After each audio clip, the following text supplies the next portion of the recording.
I built my first biotech startup at 28, sold it at 32 for 47 million.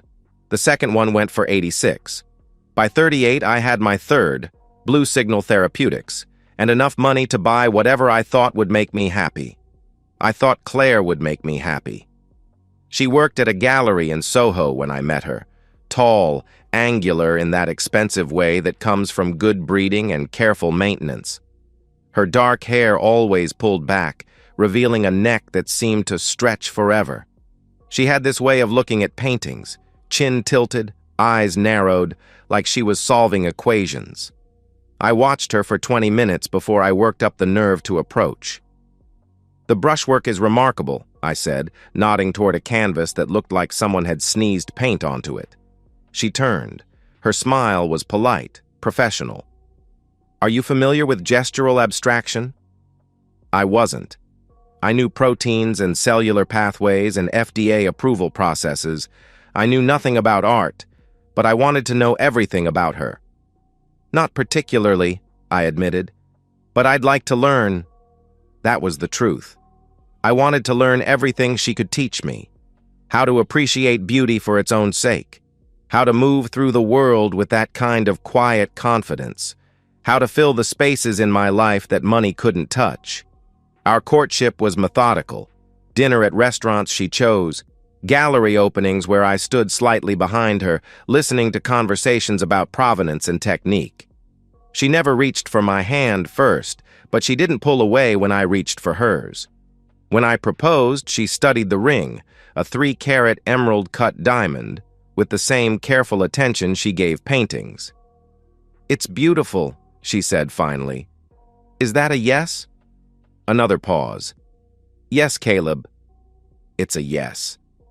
I should have noticed the calculation in that pause, the way she examined everything, including me, like she was determining value. But I was 34 and successful and lonely in ways I couldn't articulate. I wanted a wife. I wanted a family. I wanted someone to share the fortune I'd built. Claire gave me what I wanted, in precise measurements. Our wedding was elegant. 200 guests at the plaza. Claire wore her grandmother's pearls and looked stunning in photographs. She danced with me during our first song, her hand light on my shoulder, her smile camera ready. When people complimented us on how perfect we looked together, she squeezed my arm and thanked them graciously. Perfect.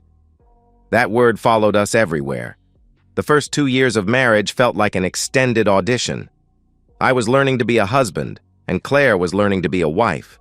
She redecorated our apartment with pieces from galleries she knew. I bought whatever she suggested. She planned dinner parties with couples from her world, art dealers, collectors, trust fund babies who'd never worked a day, but spoke eloquently about creativity and vision. I learned to nod and smile and write checks to the right causes. Claire was good at being married. She remembered important dates, selected thoughtful gifts, maintained our social calendar with military precision. She was an excellent hostess, a knowledgeable dinner companion, a beautiful woman on my arm at charity galas. On paper, we were everything a successful couple should be. In private, we were two people living adjacent lives. She had her studio in the spare bedroom where she painted, abstract pieces that she never showed me until they were finished. I had my office where I worked 16-hour days building Blue Signal. We met for breakfast and dinner, shared a bed, made love on a schedule that felt comfortable rather than passionate. It wasn't unhappy. It was organized. Then Lena arrived. Claire was 36 when she got pregnant. We'd been trying for 8 months, and I'd started to worry. Not about fertility, the doctors said we were both fine, but about whether Claire truly wanted children. She approached pregnancy the way she approached everything else, with careful research and meticulous planning. She read books about fetal development, hired a nutritionist, practiced prenatal yoga. She documented everything in a leather journal, tracking weight gain and doctor's appointments with the same precision she used for gallery inventory. But when they placed Lena in my arms for the first time, something shifted. Not in Claire. She smiled and said all the right things and looked radiant in the photos. In me. This tiny person with her mother's dark hair and what I swore were my eyes, and suddenly I understood what love actually meant. I'd thought I loved Claire.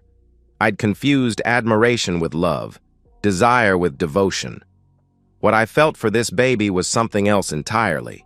Something that made my chest tight and my hands shake. Something that made me want to be better than I'd ever been. Lena was perfect.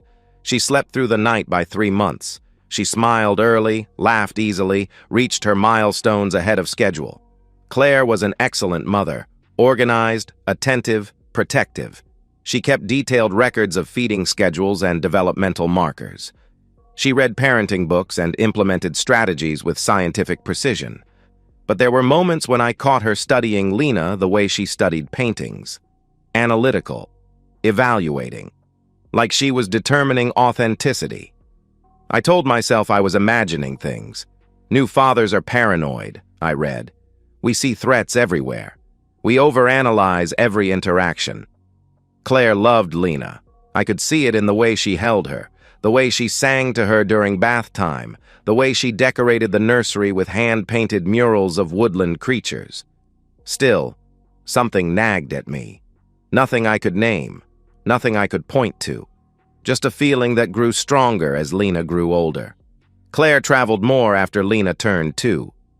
Gallery business, she said. Research trips to museums in Paris and London, art fairs in Miami and Basel. She was establishing herself as a serious curator, building a reputation that would open doors for the gallery. It was important work. I understood that. I stayed home with Lena and the nanny. We had elaborate tea parties with her stuffed animals. I taught her to identify different types of clouds from her bedroom window. She called me Daddy in a voice that made everything else in my life seem secondary. When Claire was gone, Lena seemed more relaxed, more herself. She laughed louder, asked more questions, wanted to help with everything I was doing. When Claire returned, something in Lena would quiet. Not sadness, exactly. More like caution. Maybe she's just adjusting to having mommy back, the pediatrician suggested when I mentioned it.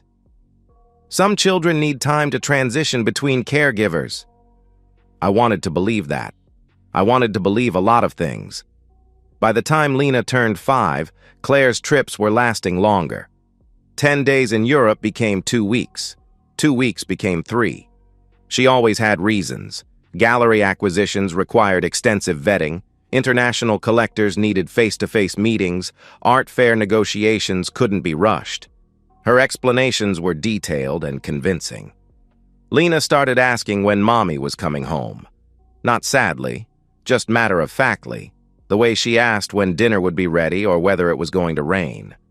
I realized she'd learned not to expect too much from Claire's presence. I'd learned the same thing, though I hadn't admitted it yet. The night before Lena's 6th birthday, I sat in her room watching her sleep. She'd insisted on pigtails that morning, and they'd come partially undone during the day, leaving her hair messy across the pillow. Her breathing was soft and even. Her hands were curled into small fists under her chin.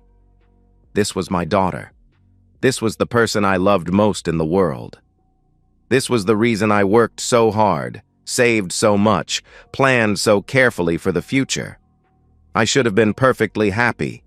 Instead, I felt something cold settling in my chest.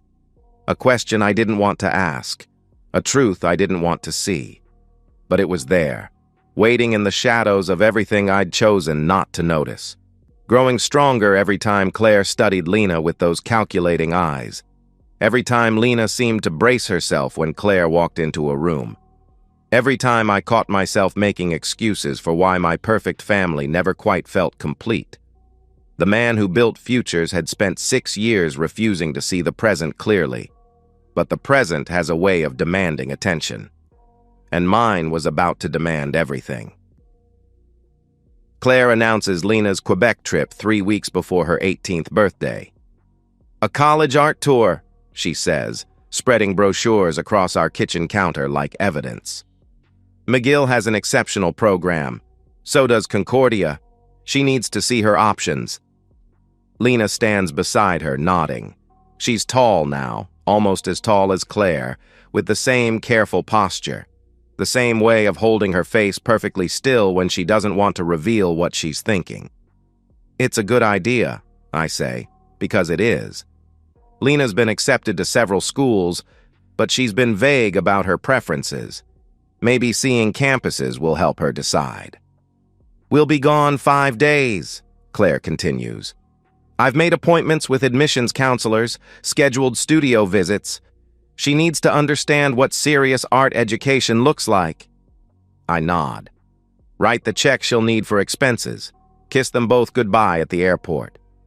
4 days later, I'm in my office when my assistant brings me the mail. Mixed in with the usual correspondence is an envelope from Montreal General Hospital, my name on the address label, not Claire's, mine. I stare at it for 30 seconds before opening it. Emergency room charges. Lena Hartwell, treated for dehydration and exhaustion, discharged the same day. Bill total, $847 Canadian. The address listed isn't McGill University or Concordia. It's the Fairmont Queen Elizabeth Hotel. I read the bill 3 times. Then I call Claire. How was the campus tour yesterday? I ask when she answers. A pause. Brief, but I catch it. Very informative. Lena was impressed with McGill's facilities. That's good to hear. Everything okay? You both sound tired when we talked last night. Long days? Lots of walking? You know how these tours are? I do know. I went on plenty with Lena when she was looking at East Coast schools. Universities don't generally schedule tours that require emergency room visits for dehydration. Did you see the Musée des Beaux-Arts? I ask. Of course. Lena loved the contemporary collection. I hang up and call the hospital. After 20 minutes of transfers and hold music, I reach someone who can access billing records. I'm calling about charges for my daughter, I say, reading them Lena's information. Yes, Mr. Hartwell. She was brought in yesterday evening by hotel staff. Dehydration, as I mentioned. But she recovered quickly. Was discharged around midnight. Hotel staff? Yes, from the Fairmont. Room service found her collapsed in the bathroom. But like I said, she's fine. Just needed fluids. I thank them and hang up. Sit in my office chair, staring at the bill. Room service found her collapsed in the bathroom. At a luxury hotel, not a university dormitory. I open my laptop and navigate to the Fairmont Queen Elizabeth's website. Their cheapest room is $400 a night, not where you'd stay for a college tour, not unless money wasn't a concern, or unless someone else was paying. I call Claire again. This time she doesn't answer. When they return 2 days later, Lena hugs me at the airport. She feels thinner than when she left. There are shadows under her eyes that makeup can't quite hide. How are you feeling, sweetheart? I ask. Better, she says quickly. Just tired from traveling. Claire appears beside us, pulling a small rolling suitcase. She's wearing a coat I don't recognize, expensive looking, camel-colored wool with horn buttons. New coat? I ask. She glances down at it like she'd forgotten she was wearing it. Oh, yes. Found it in a boutique near the hotel. I thought you were staying on campus. We were, most of the time. But the hotels near McGill were booked, so we had to stay downtown the last night. The last night. When Lena ended up in the emergency room. That must have been inconvenient, I say. A little. But the room was lovely. Great view of the mountain. In the Uber home, I watch them in the rearview mirror. Lena stares out the window, silent. Claire checks her phone constantly, her fingers moving quickly across the screen. When we stop at a red light, I see her typing a message to someone named Alan. I don't ask who Alan is. That night, after Lena goes to bed, I find Claire in her studio. She's unpacking art books and postcards from museum shops, souvenirs from their educational trip. I got a bill from Montreal General, I say, her hands still on a book of Canadian landscape paintings. A bill? For Lena. Emergency room charges. She sets the book down carefully. Oh, that. She got a little dehydrated on our last day. Too much walking, not enough water. I should have mentioned it. The bill was sent to a hotel address. Like I said, we had to stay downtown the last night. The campus accommodations fell through. Her voice is calm, reasonable. The same tone she uses when explaining gallery acquisitions to potential investors. But she won't look at me directly. "Who's Alan?" I ask. Now she looks at me. "Alan? You were texting someone named Alan in the car." A long pause. Too long. "Alan Rowe. He's a dealer I know from Montreal. He showed us some pieces while we were there, for the gallery." "Is he the one who recommended the hotel?" "Among other things." She turns back to her books. "Caleb, I don't understand why you're interrogating me. We took a trip to help our daughter make an important decision about her future. If you're concerned about the cost..." "I'm not concerned about the cost." "Then what?" I watch her organize postcards into neat piles. Her movements are precise, controlled. She's been controlling information the same way for 18 years, I realize, organizing truth into manageable portions, revealing only what she thinks I need to know. "Nothing," I say finally. "I'm glad Lena got to see the schools." 3 weeks later, I hire a private investigator. I don't do this in anger. I don't throw accusations or demand confessions. I approach it the way I approach everything else, methodically, analytically, like a scientist examining a hypothesis that needs testing. The investigator's name is Rachel Santos. She used to work for the FBI. Her office is small and impersonal, furnished with gray metal desks and filing cabinets. She listens to my concerns without judgment, takes notes in a leather portfolio. "I need to know if my wife is having an affair," I tell her. "What makes you think she is?" I explain about the trips, the hotel bills, the phone calls, the way Claire looks at me now, like she's calculating something, the way Lena seems to be carrying a secret that's too heavy for her. "How long has this been going on?" "I don't know. Maybe years. Maybe longer than that." Rachel nods. "We'll start with recent activity. Financial records, travel documents, communication patterns. If there's something to find, we'll find it." She calls me 6 weeks later. "We need to meet," she says. Her office feels smaller this time. Or maybe I feel larger, taking up more space now that I know what I know. Rachel has 3 manila folders arranged on her desk. She opens the first one without preamble. "Your wife has been having an affair with Alan Rowe for approximately 4 years, she says. "He's married, lives in Montreal, owns 2 art galleries. They meet during her business trips, but also at hotels in New York when he's here on business." She slides photographs across the desk. Claire and a man I don't recognize entering the Plaza Hotel. Claire and the same man at a restaurant I've never been to. Claire kissing him goodbye outside what looks like an apartment building. Rachel continues. "The Quebec trip wasn't about colleges. Your daughter was there, but she spent most of the time alone while your wife was with Mr. Rowe. Based on credit card records, they had dinner together every night. Your daughter ate room service in a separate room." I study the photographs. Claire looks happy in them, relaxed in a way I haven't seen in years. Rachel opens the second folder. "There's more," she says. "Financial irregularities. Your wife has been transferring money to an account in her name only. Small amounts over several years, but it adds up to about $180,000. "For what?" "We're not sure. The account is used for art purchases, but the pieces aren't listed in your home insurance policy.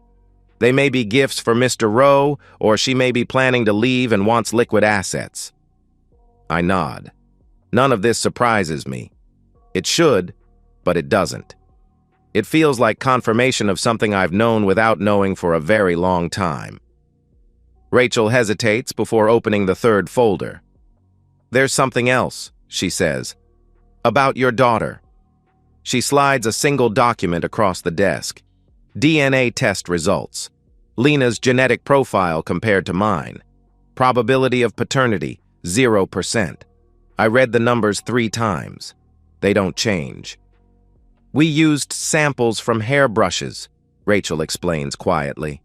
Court-ordered tests would require more formal procedures, but these results are definitive. Lena is not your biological daughter. I set the document down carefully. My hands are steady, which surprises me. My voice is steady too when I speak. How long have you known? We got the results yesterday. I wanted to verify them before. No. How long have you suspected? Rachel studies my face. From the beginning.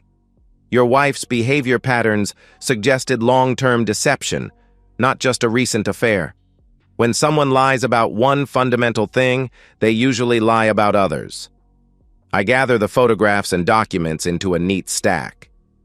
What do I owe you? Mr. Hartwell, I know this is...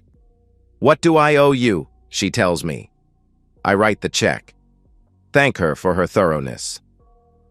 In the elevator down to the parking garage, I feel something I haven't felt in 18 years. Clarity. The kind of cold, clean understanding that comes when you finally stop pretending not to see what's directly in front of you. I drive home through afternoon traffic, the manila folders on the passenger seat beside me. When I stop at red lights, I don't think about Claire or Alan Rowe or how long this has been going on. I think about Lena, the daughter who isn't my daughter, the child I raised and loved and would have done anything to protect. The child who's been carrying this secret her entire life. By the time I reach our driveway, I know exactly what I'm going to do. I don't confront Claire. I don't rage or demand explanations or throw the photographs at her feet. Instead, I go to my office and retrieve a document I haven't looked at in 7 years. The post-nuptial agreement. Claire signed it during my lymphoma treatment when I was 39 and scared I might die. My lawyers had insisted on updating our estate planning, and Claire had agreed to the post-nup without argument. She was caring for me then, driving me to chemotherapy, sleeping in hospital chairs, holding my hand while I vomited into plastic basins. I thought she signed it out of love. Now I realize she signed it because she thought I was dying and didn't want to complicate her inheritance. I spread the document across my desk and read every clause. Most of it is standard. Asset division, spousal support, custody arrangements. But there's one section that makes my chest tight with something that isn't quite relief. In the event of fraud, misrepresentation, or material deception by either party regarding the fundamental nature of the marriage or family unit, all joint marital claims shall be null and void, and the deceived party shall retain full control of all assets acquired before, during, or through the marriage. My lawyer had called it a nuclear option, a way to protect assets if either of us committed fraud that threatened the foundation of our marriage. I'd agreed to it because I never imagined I'd need it. The fundamental nature of the family unit. Like paternity. I call Thomas Brennan at 6 a.m. the next morning. He's been my attorney for 15 years, handled the sale of my first 2 companies, drafted my will and trust documents. He's also one of the few people who knew about my cancer before I told Claire. I need to see you today, I tell him. What's the urgency? I need to invoke the fraud clause in my post-nuptial agreement. A long pause. Jesus, Caleb. What happened? I'd rather discuss it in person. His office overlooks Central Park, floor-to-ceiling windows, leather furniture that smells like money and discretion. Thomas reads through Rachel's report without comment, studies the DNA results with the same careful attention he gives SEC filings. This is airtight, he says finally. 18 years of fraud regarding paternity definitely qualifies as material deception about the fundamental nature of the family unit. What does that mean practically? It means you can invoke the nuclear option. Claire loses all claims to joint assets, including the apartment, the house in the Hamptons, your stock portfolio, retirement accounts. Everything reverts to you. I nod. What about Lena? That's more complicated. You've supported her for 18 years, which creates legal obligations regardless of biology. But the trust fund you established for her college expenses, That can be revoked since it was set up as a gift contingent on your paternal relationship. I think about this. Lena is starting at Columbia in the fall, art history major. I've already paid her first semester tuition.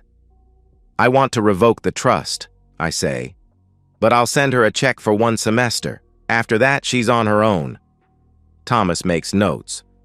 What about spousal support for Claire? What does the agreement say? In cases of fraud, no spousal support is required. Then no spousal support. Caleb, are you sure about this? Once we start the process, there's no going back. Claire is going to lose everything, the apartment, her gallery connections, her social status. This will destroy her life. I stand up and walk to the window. Central Park stretches out below, green and orderly. People walking dogs, pushing strollers, living their normal Tuesday afternoon lives. She destroyed my life 18 years ago, I say without turning around. She just did it slowly so I wouldn't notice. The legal process takes 3 weeks. Thomas's firm handles everything with surgical precision. Account freezes, asset transfers, title changes, trust revocations. It's all done quietly through law offices and bank statements and official notifications. I don't tell Claire what's happening. I go to work, eat dinner with my family, sleep in the same bed I've shared with her for 18 years. The only difference is that I watch her differently now. Not with suspicion or anger, but with the clinical detachment of a scientist observing a specimen. She doesn't know her world is ending. She checks her phone at dinner, probably texting Alan Rowe. She discusses Lena's college plans with the same careful enthusiasm she's always shown. She kisses me goodnight and curls up on her side of the bed like nothing has changed. Everything has changed.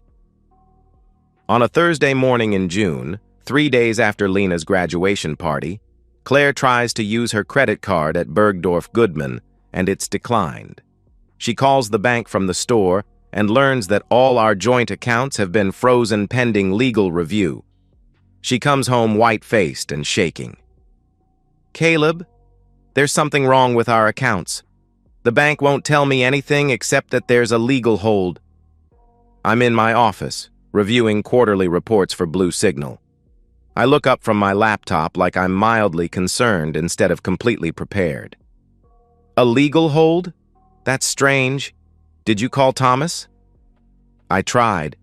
His secretary said he'd get back to me. I'm sure it's just a paperwork issue. These things happen with high net worth accounts. She nods, but I can see doubt creeping into her eyes. For the first time in our marriage, Claire is starting to understand that she doesn't control the narrative. Thomas calls her the next day. He explains the situation with professional courtesy and legal precision. The evidence of fraud, the invocation of the post-nuptial agreement, the asset transfers that have already been completed. Claire hangs up and sits in our living room for 2 hours without moving. When I come home from work, she's waiting for me. We need to talk, she says. I sit across from her in the leather chair I bought when we were first married. She's on the couch, her hands folded in her lap like a child called to account for breaking something valuable. I know you know, she says. Know what? About Alan, about Lena, about all of it. I don't respond. Let her fill the silence. I never meant for this to happen. When I got pregnant, I hoped. You hoped I was the father? She nods.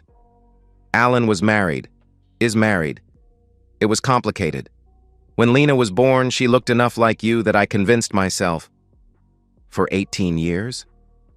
I know how it sounds, but you loved her so much. You were such a good father, better than her biological father ever could have been. I thought maybe it was better this way. I study her face. She's crying now, which is something I've seen maybe a dozen times in our entire marriage.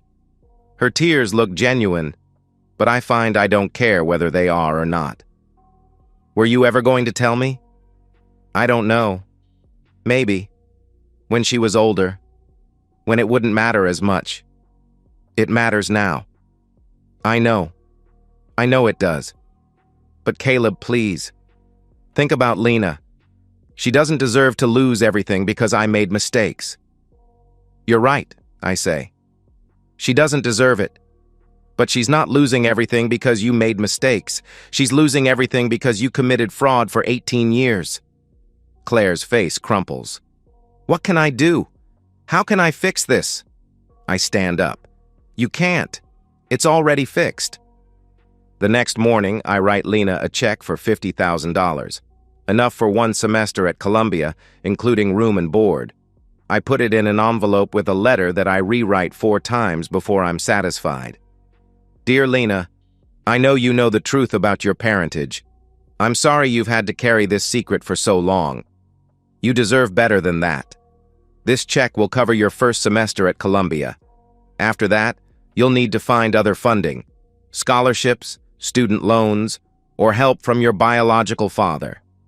I realize this seems harsh, but continuing to support you financially would be enabling the fraud that has defined our family for 18 years.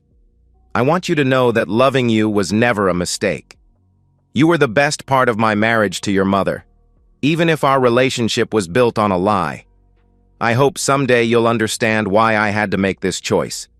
I wish you well in your studies and your life. Caleb. I seal the envelope and leave it on her desk. By the time she reads it, I'll be gone. I spend the rest of the day packing. Not everything, just clothes and personal items that matter to me. Books, a few photographs from before Lena was born, my laptop and important documents.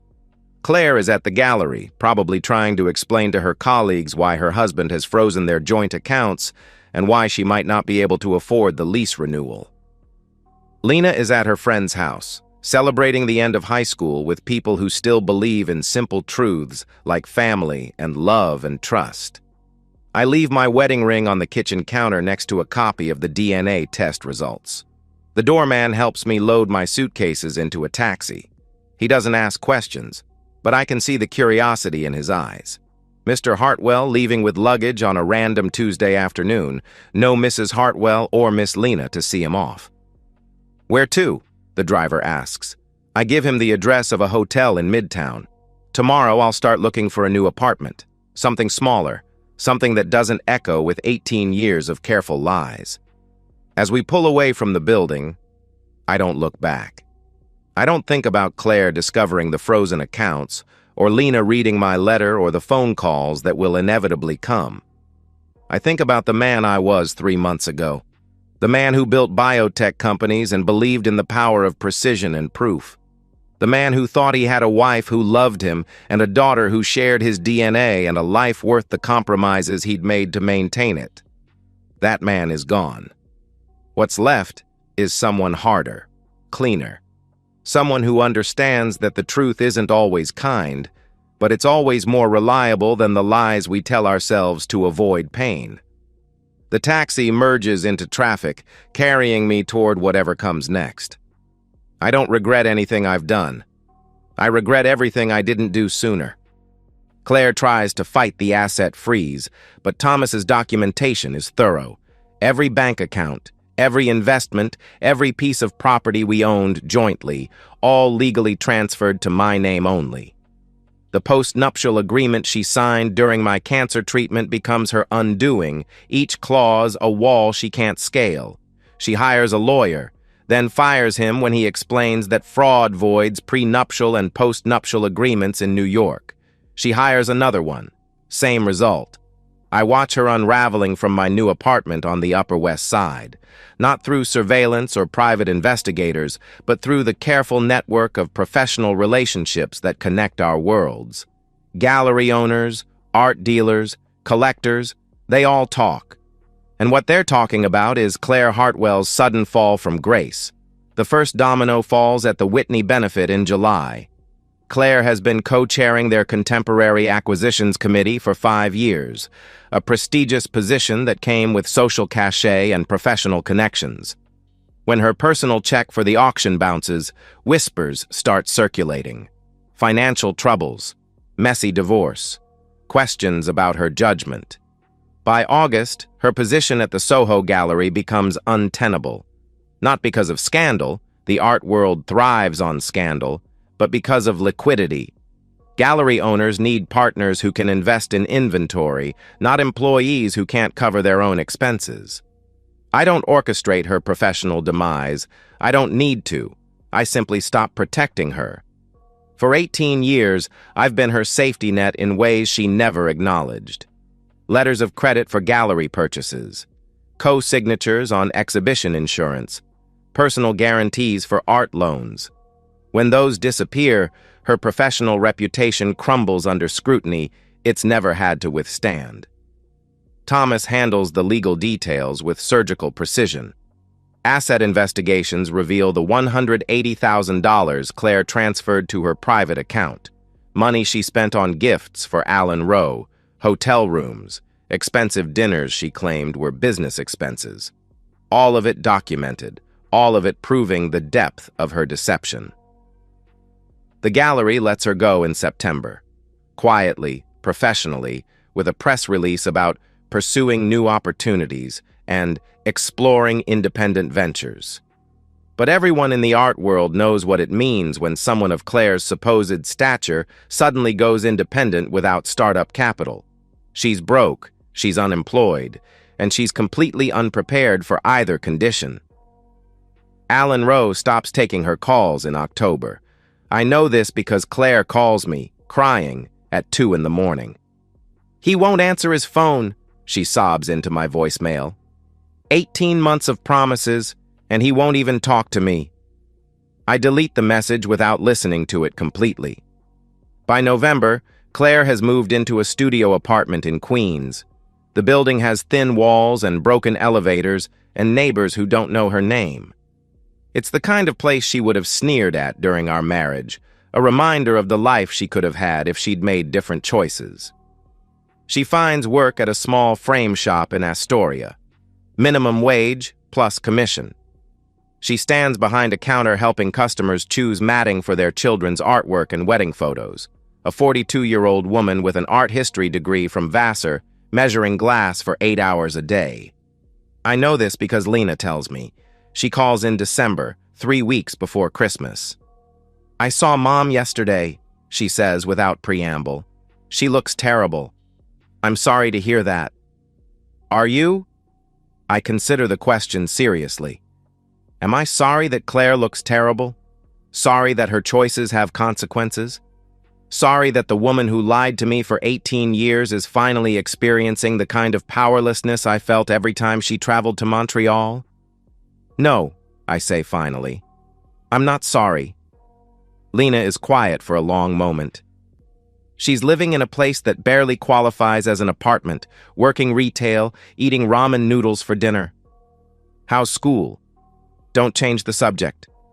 "I'm not changing the subject. I'm choosing a different one." "You destroyed her life." "She destroyed her own life. I just stopped subsidizing it."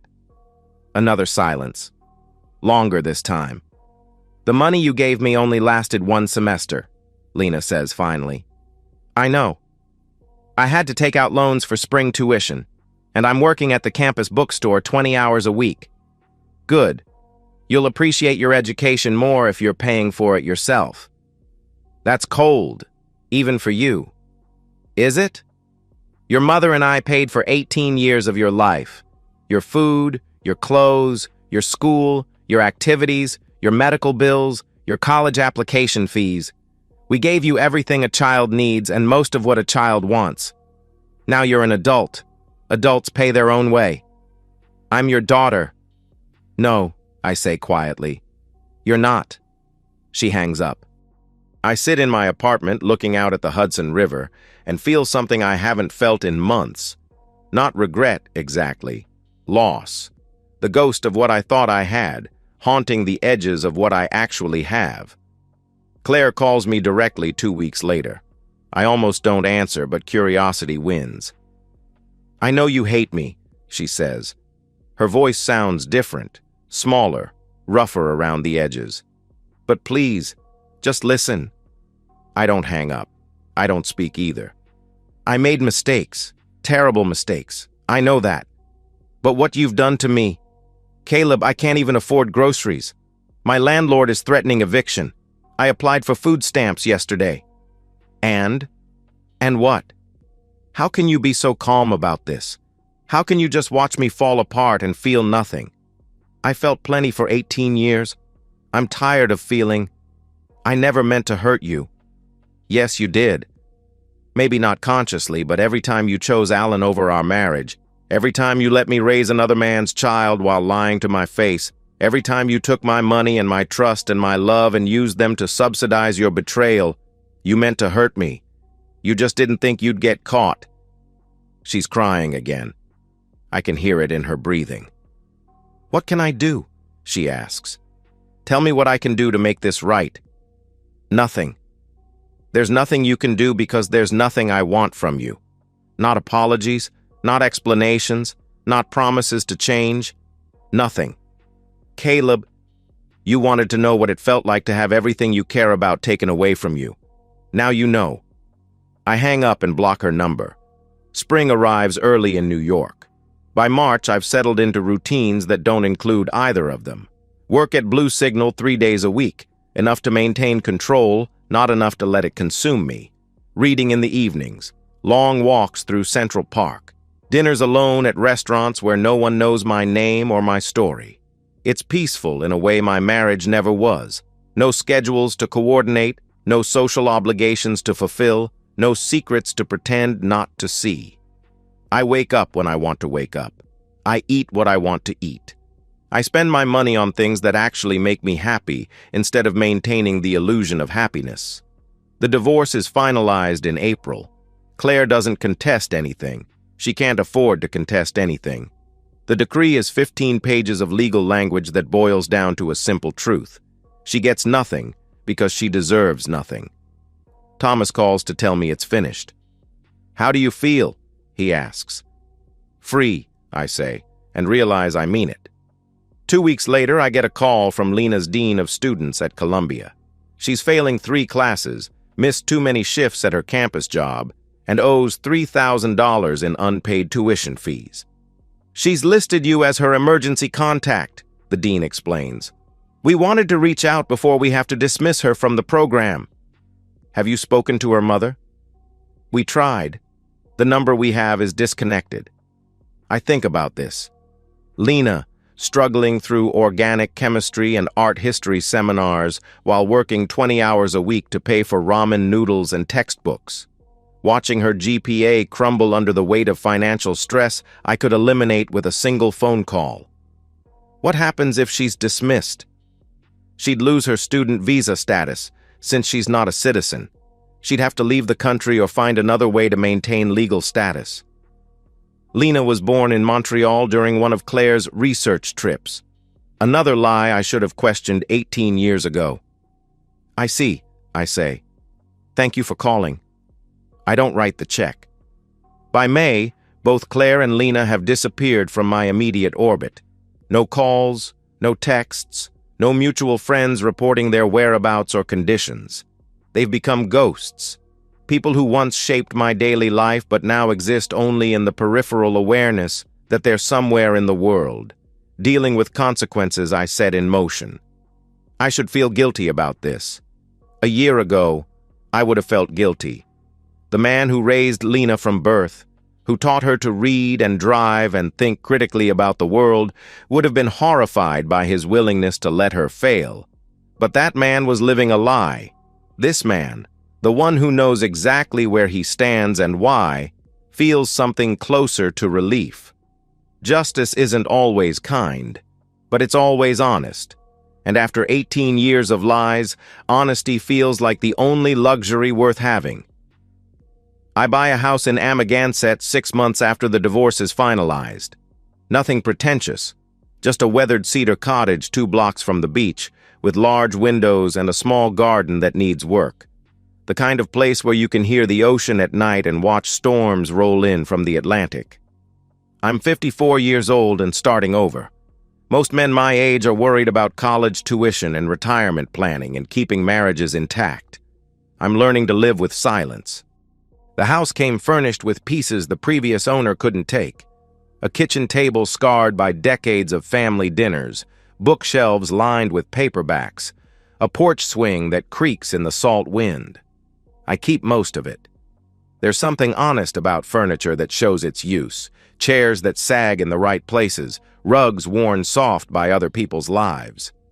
I work from home now, consulting for biotech companies that need expertise in FDA approvals and clinical trial design. It's engaging enough to pay the bills and simple enough to leave time for other things. Reading, walking, learning to cook for one person instead of three. The loneliness hits in waves, usually in the evenings when the house grows quiet and the ocean sounds like white noise. I miss having people to talk to about small things, whether it's going to rain tomorrow, what to watch on television, whether the basil in the garden is ready to harvest. I don't miss Claire exactly, but I miss the idea of companionship that she represented before I knew better. I miss Lena more, but not the Lena who exists in the world now. I miss the 6-year-old who built blanket forts in the living room and asked me to read the same story 3 times in a row. The 10-year-old who collected shells on the beach and made me identify cloud formations. The 14-year-old who still hugged me goodnight even when she was too cool for most parental affection. Those memories feel like artifacts from someone else's life now. Precious, but untouchable. Evidence of love that was real even if the foundation beneath it was false. In August, I run into Dee at the farmer's market in East Hampton. She's buying tomatoes with her husband, looking prosperous and content in the way that money and good weather and stable marriages make possible. "Caleb," she says, her voice carefully neutral. "How are you?" "I'm well. You?" "Good. We're good." She glances at her husband, who nods politely and moves toward the corn stand, giving us space for a conversation he probably doesn't want to hear. "I heard about Claire," Dee says when we're alone. "And Lena. I'm sorry. Are you?" She studies my face, looking for something. Bitterness, maybe. Or signs of regret that would make her feel better about her own choices. "You always seemed like such a devoted father," she says finally. I was. To the daughter I thought I had.